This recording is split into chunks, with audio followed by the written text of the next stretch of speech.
जम्मू कश्मीर और लद्दाख में कुल लोकसभा की 6 सीटें और इन 6 सीटों में जम्मू और लद्दाख की यानी 3 सीटें जो हैं वो एनडीए के और बीजेपी के खाते में जाती हुई दिख रही हैं एग्जिट पोल में, जबकि कश्मीर की तीनों सीटें इंडिया ब्लॉक के खाते में जाती हुई दिख रही हैं। उधर जम्मू कश्मीर बीजेपी अध्यक्ष रविंदर रैना ने एग्जिट पोल का स्वागत किया है। उन्होंने एग्जिट पोल पर कहा है कि तीसरी बार बीजेपी को भारी बहुमत मिल रही है। वहीं उन्होंने चुनाव आयोग और चुनाव से जुड़े सभी कार्यकर्ताओं को धन्यवाद किया है। रिकॉर्ड तोड़ मतदान के लिए उन्होंने जनता का भी आभार जताया है। कन्याकुमारी तक और गुजरात से लेकर अरुणाचल तक पूरे भारत में 2024 के लोकसभा चुनाव एक पर्व की तरह मनाए गए। मैं हृदय से देशवासियों का धन्यवाद करता हूं और चुनाव आयोग समेत इन चुनावों को सफल बनाने में जिसने भी अपना योगदान दिया उन सब का हृदय से धन्यवाद करता हूं। अलग अलग टेलीविज़न चैनल्स और अलग अलग एजेंसीज ने जो सर्वे किए हैं उन सर्वों के मुताबिक भारतीय जनता पार्टी के नेतृत्व में एनडीए को प्रचंड बहुमत मिल रहा है। पुनः तीसरी बार देश की जनता ने माननीय प्रधानमंत्री नरेंद्र मोदी साहब पर जबरदस्त विश्वास किया है। उत्तर से लेकर दक्षिण तक, पूर्व से लेकर पश्चिम तक पूरे भारत में माननीय प्रधानमंत्री नरेंद्र मोदी साहब, भारतीय जनता पार्टी और नेशनल डेमोक्रेटिक अलायंस एनडीए को जबरदस्त समर्थन मिलता हुआ नजर आ रहा है। मुझे पूरा यकीन है कि 4 जून को जब रिजल्ट्स निकलेंगे प्रचंड बहुमत के साथ तीसरी बार पुनः हमारे देश में नरेंद्र मोदी साहब की सरकार बनेगी।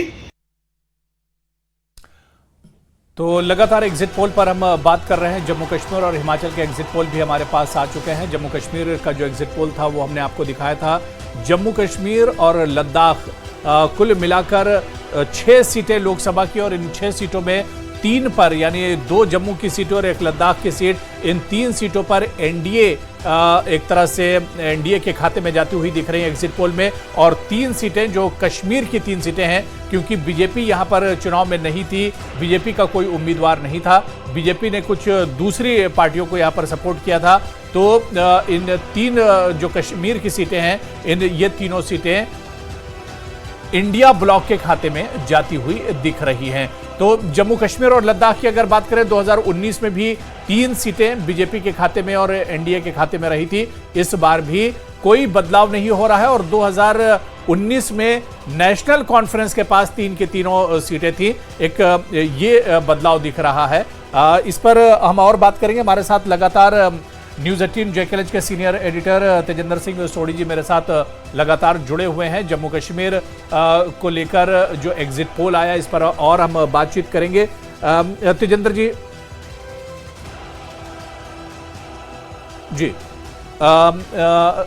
मैं तेजिंदर जी आपके पास आ रहा हूं। इकबाल तरम्बू जी भी हमारे साथ जुड़े हुए हैं, सीनियर जर्नलिस्ट हैं, पॉलिटिकल एनालिस्ट हैं, वो भी हमारे साथ इस चर्चा में हैं।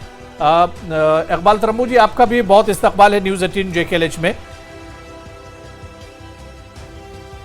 मैं सोढ़ी जी जो कश्मीर की हम बात कर रहे थे कि कश्मीर जो एग्जिट पोल न्यूज़ 18 जेकेएलएच का है, न्यूज़ 18 का जो एग्जिट पोल है बता रहा है कि 3 सीटें इंडिया ब्लॉक को जा रही हैं।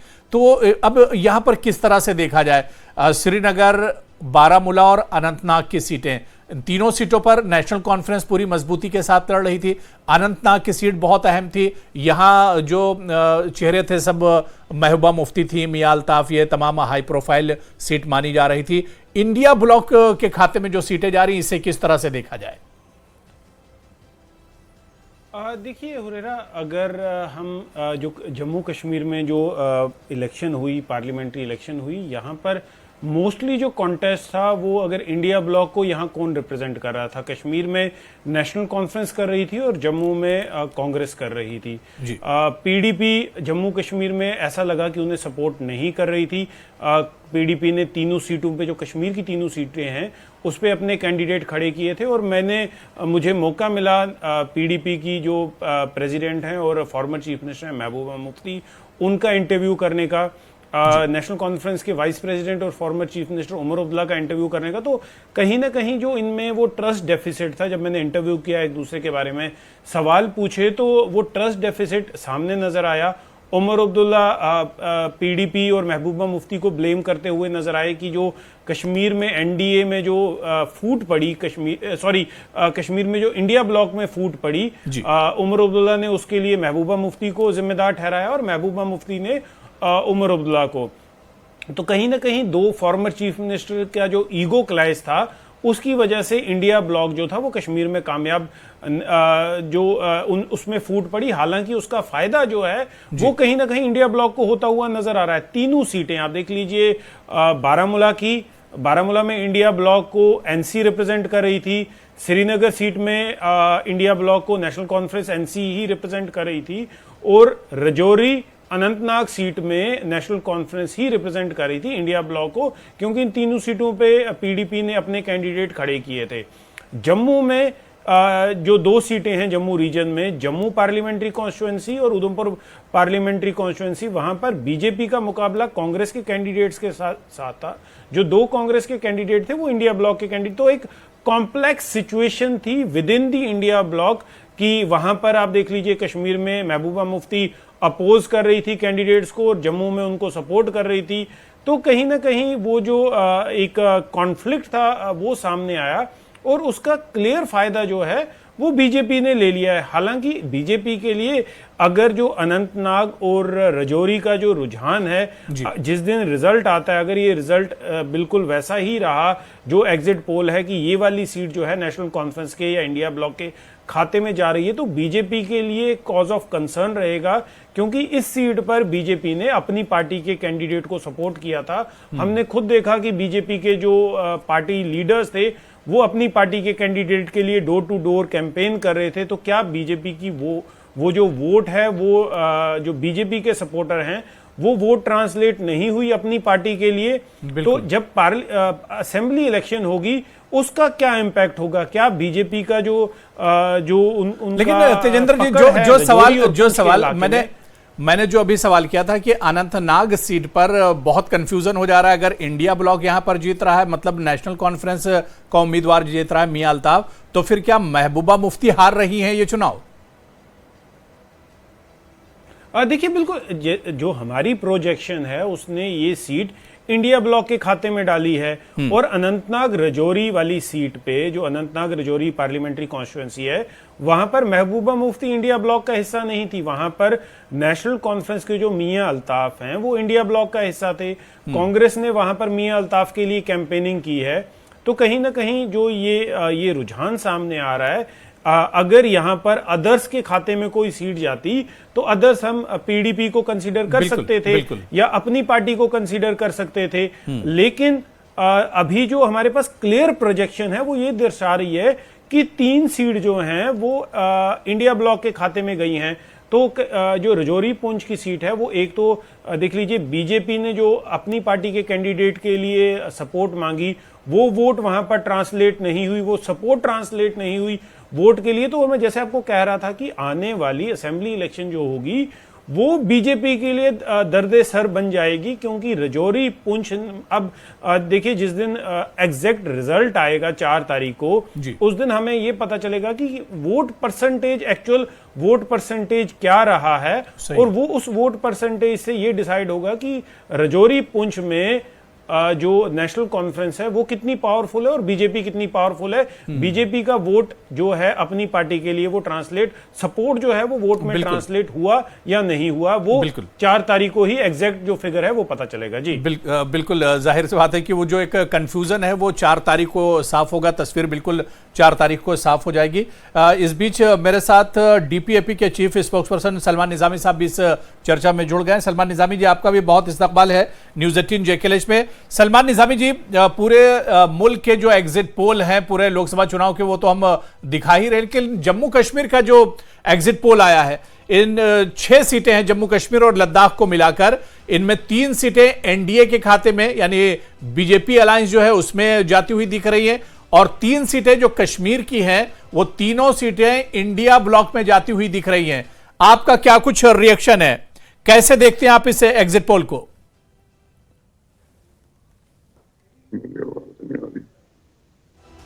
जी सलमान निजामी जी, मेरी आवाज आ रही है आप तक? आपको आ रही है मेरी आवाज? जी जी जी, आपकी आवाज आ रही है सलमान निजामी जी। देखिए, जैसे मैंने पहले भी कहा था और ये जिस तरीके से एग्जिट पोल जो है हकीकत में क्या रिजल्ट आएगा, लेकिन कई सालों से तो एग्जिट पोल में और जो रिजल्ट है उसमें कुछ खास अंतर हमने देखा नहीं। लेकिन जिस तरीके से जम्मू कश्मीर की अगर हम बात करें, अगर उधमपुर की सीट पे हमने भी टक्कर दी है बीजेपी को, और दूसरी तरफ अगर हम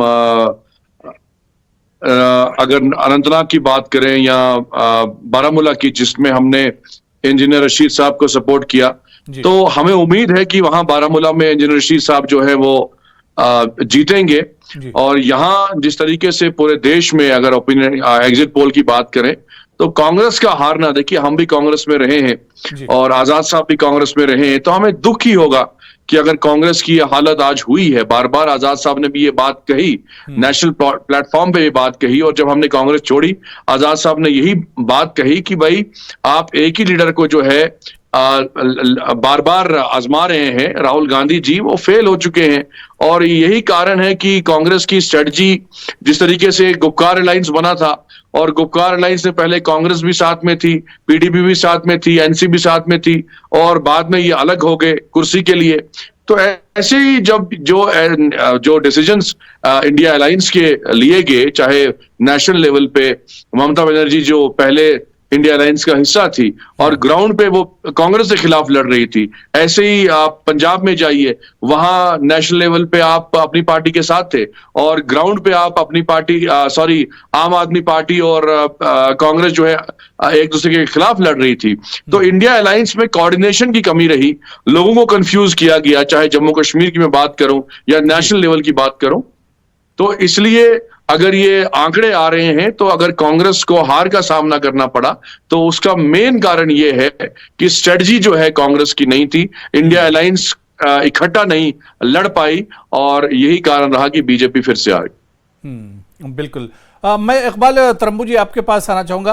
इकबाल जी, देखिए अभी तो ये एग्जिट पोल है, जो तमाम पूरी जो तस्वीर है वो एक तरह से सामने आ रही है, और खासतौर से जम्मू कश्मीर के एग्जिट पोल पर हम बात कर रहे हैं। इस बार यह भी माना जा रहा है कि जब हार और जीत तो अपनी जगह पे, लेकिन जम्मू कश्मीर और खासतौर से कश्मीर में जिस तरह से वोटर्स निकल कर आए, जितना जोशो खरोश वोटर्स में देखा जा रहा था, इस वजह से भी ये चुनाव एक तरह से याद रखे जाएंगे। हार और जीत अपनी जगह है। बहुत सी पार्टियां थी जो पहली बार लोकसभा चुनाव में अपने उम्मीदवार लेकर आई थी, दूसरी तरफ जम्मू कश्मीर की रिवायती पार्टियां थी, लेकिन एक जो बड़ा बदलाव इस बार देखने को मिला कि लोगों में जोशो खरोश चुनाव को लेकर, पॉलिटिकल प्रोसेस को लेकर, इलेक्टोरल प्रोसेस को लेकर जो लोगों में जोशो खरोश था।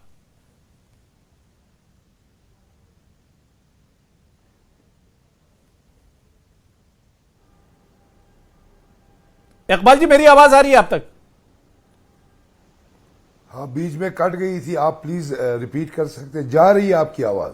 जी जी, मेरा सवाल यह था कि अभी तो एग्जिट पोल जम्मू कश्मीर के आए हैं, 3 सीटें एनडीए को जाती हुई दिख रही हैं और 3 सीटें इंडिया ब्लॉक को जाती हुई दिख रही हैं। हार और जीत मैंने कहा था कि अपनी जगह पे है, लेकिन इस बार कश्मीर के लोगों में जितना जोशो खरोश देखने को मिला, कश्मीर के लोगों ने एक तरह से जमहूरियत में यकीन उनका बढ़ा है इस चुनाव से, और कश्मीर के लोगों ने एक तरह से दिल भी जीत लिया।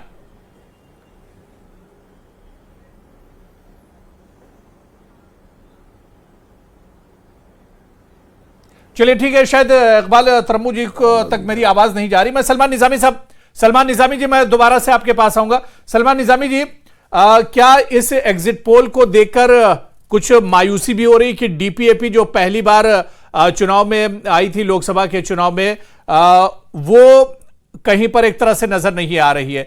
3 सीटें एनडीए के खाते में जाती हुई दिख रही हैं और 3 सीटें इंडिया ब्लॉक के खाते में जाती हुई दिख रही हैं। हमारी पार्टी अभी नई पार्टी है और इसमें जिस तरीके से हमने कंटेस्ट किया और आजाद साहब ने हर जगह जाके कैंपेनिंग की है। एग्जिट पोल है, रिजल्ट क्या आता है वो 4 तारीख को सामने आएगा, लेकिन हमें जो उम्मीद है बारामूला सीट पे उम्मीद है, जिस तरीके से हमने उधमपुर में फाइट किया, बीजेपी का मुकाबला किया, ऐसे ही बीजेपी ने वहां अपनी पार्टी को सपोर्ट किया अनंतनाग सीट पे, लेकिन वहां भी हमने चाहे नेशनल कॉन्फ्रेंस हो, चाहे पीडीपी हो, चाहे अपनी पार्टी हो, हमने उनके खिलाफ इलेक्शन लड़ा और इंजीनियर साहब को हमने बारामूला में सपोर्ट किया। इसलिए हमें उम्मीद है कि 4 तारीख को जो रिजल्ट आएगा वो हमारे फेवर में आएगा। इंजीनियर रशीद साहब जो है बारामूला में कामयाब होंगे, सरोड़ी साहब और सलीम परे साहब जो है यहां कामयाब होंगे। लेकिन जहां तक मैंने पहले भी जिक्र आपको किया कि जिस तरीके से इंडिया अलायंस जो बना था और खासकर जब गुपकार अलायंस बना, जिस तरीके से आज हमें भी दुख है कि जिस तरीके से आज कांग्रेस की हालत पूरे देश में हो रही है। जब आजाद साहब पार्टी से निकले थे, उन्होंने कहा था कि भाई अगर आपको बीजेपी का मुकाबला करना है तो आपको राहुल गांधी जी को साइड पे रखने की जरूरत है। और भी चेहरे हैं कांग्रेस में जिनको आप प्रमोट कर सकते हैं। पहले भी जैसे सोनिया गांधी ने जो है वो फ्रंट पे लड़ाई लड़ी, लेकिन मौका दूसरों को दिया। तो आज जो कांग्रेस की हालत है वो आपके सामने है। ऐसे ही जम्मू कश्मीर में है, एक ऐसे इंसान को आपने बना दिया जिसको बात करने की तहजीब नहीं है, अदब नहीं है। हमने कभी भी, आज भी मेरे बहुत करीबी ताल्लुकात रहे राहुल गांधी के साथ, हमने काम किया है, प्रियंका गांधी से हमने काम किया, लेकिन हमने किसी की बद कलामी ऐसी नहीं की, हमने कभी उनको गाली गलौज नहीं किया। हाँ, हमने उनको बार बार कहा कि आपकी स्ट्रेटजी जो है, जो आप बीजेपी का मुकाबला कर रहे हैं और खटाखट वगैरह ऐसी लैंग्वेज, मुझे लगता नहीं है कि गांधी परिवार जो इंदिरा गांधी के पोते रहे हों, जो राजीव गांधी के बेटे रहे हों, तो वो लैंग्वेज जो यूज की गई, लोगों ने फैसला लेना है। अब एग्जिट पोल आ गया है, आज 4 तारीख को फैसला होगा कि असली पोजीशन क्या रहेगी कांग्रेस की या बीजेपी की। लेकिन जहां तक मुझे लगता है तो कांग्रेस की हालत यही रहने वाली है जो एग्जिट पोल दिखा रहा है। बिल्कुल। मैं इकबाल तरम्मू जी, मेरी आवाज आप तक आ रही है? जी जी जी। इकबाल तरम्मू जी, क्या आपको लग रहा है, जो बात यहां पर सलमान निजामी जी कह रहे थे कि इंडिया ब्लॉक में ही असल में कंफ्यूजन खासतौर से जम्मू कश्मीर में बहुत ज्यादा था, वरना अगर मजबूती के साथ इंडिया ब्लॉक लड़ता तो जम्मू में भी कुछ जो एग्जिट पोल है इसमें शायद बदला हुआ नजर आता, और खासतौर से लद्दाख में भी इकबाल जी जो लोगों में नाराजगी थी, जिस तरह से वहां पर प्रोटेस्ट और धरने का दौर चल रहा था, तो वहां पर भी तस्वीर बदली हुई होती। लेकिन इंडिया ब्लॉक अपने में ही उलझा हुआ था जम्मू कश्मीर में। देखिए अबू हुरैरा साहब, आपको मैं एक बात बता दूं, ये जो आपने आज बिलखुसूस कश्मीर में देखा कि लोग बहुत तादाद में बाहर निकले जी वोट डालने के लिए, क्या तो इसकी एक बहुत बड़ी वजह थी जो 2019 5 अगस्त को जो वाक़ा जम्मू कश्मीर के साथ जी हुआ था। उस रिजेंटमेंट को लेकर बिलखुसूस जम्मू कश्मीर के लोग आज वोट करने निकले, और कश्मीर के लोग तो पर्टिकुलरली इसीलिए निकले। और ये जो वोटिंग थी ये एंटायरली अगेंस्ट बीजेपी थी, चाहे यहाँ चाहे जम्मू में। तो ये जो आपका ये एग्जिट पोल इस वक्त दिखा रहा है, ये तो आपने अपने हिसाब से चेक किया होगा, मगर बेसिकली यहाँ पर एंटी बीजेपी वोट था। और एंटी बीजेपी यहाँ पर जो भी ब्लॉक था, चाहे इंडिया ब्लॉक था या पीडीपी का था, तो लाजिमन हमारी असेसमेंट यही है, ये वोट इन्हीं पार्टियों को जाता और गया भी होगा। और इसमें जहां तक पीडीपी का सवाल है, पीडीपी में एक डिफरेंस जो एनसी से और बाकी पार्टियों से ये थी कि स्पेशली 2019 के बाद हमारी प्रेसिडेंट और हमारी पार्टी ने बेबाकी से जो है हर उस डिसीजन का जो यहां एंटी पीपल पॉलिसी बीजेपी ने लागू की उसका जो है मुकाबला किया, उसके बारे में बात की।